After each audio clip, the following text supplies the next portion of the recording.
What I'm trying to tell y'all is this. Execution of the grant was in 1992.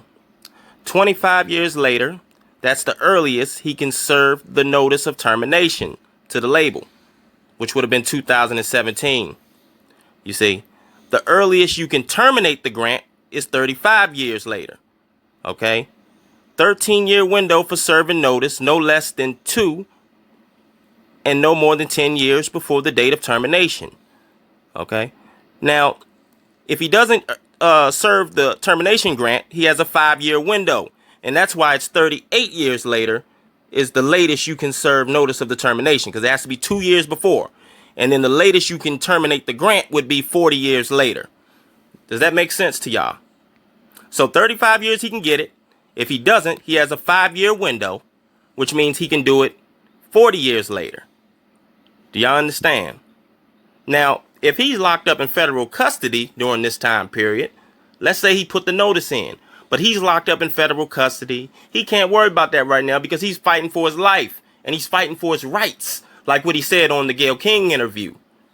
Then it could just slip by, and next thing you know, he doesn't put the motherfucking termination grant in at the 35-year period because they still got him in federal custody. But then there's another thing that I can that they could be doing, right? And this is the big one. This is the one, because I always wondered, I'm like, yeah, it ain't even making sense. You know what I'm saying? These charges, it's like, why are they stacking the deck on this dude? And it's like they are stalling for something. It's like they're stalling about something, y'all. And for the life of me, I couldn't figure out why. But here, you know, this is what they can do, the label that is. And I'm going to put it in, and I'm going to say certain terms so that you can understand exactly what I'm saying. It says, as we know, record companies, allegedly Sony, are expected to claim that they are the authors of the certain sound recordings that were made at their expense. One possible tactic that they might use is the statute of limitations.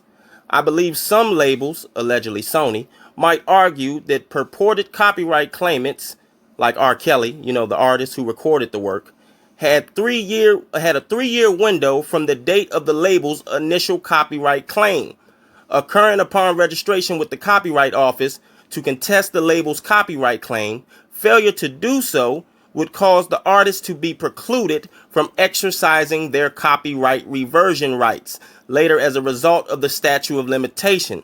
For the past several decades, record companies, allegedly Sony, have usually filed the SR form with the Copyright Office, declaring themselves as the authors of the sound recording. Then this guy goes on to say, in my nearly 4 decades as a music lawyer, I can't remember one instance where this form was ever shown to the artists for their approval, or even where a copy was given to them after it was filed.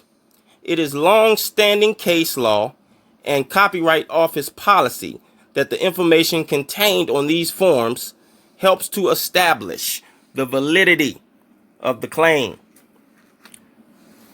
So you see, everybody, in other words, it's like this.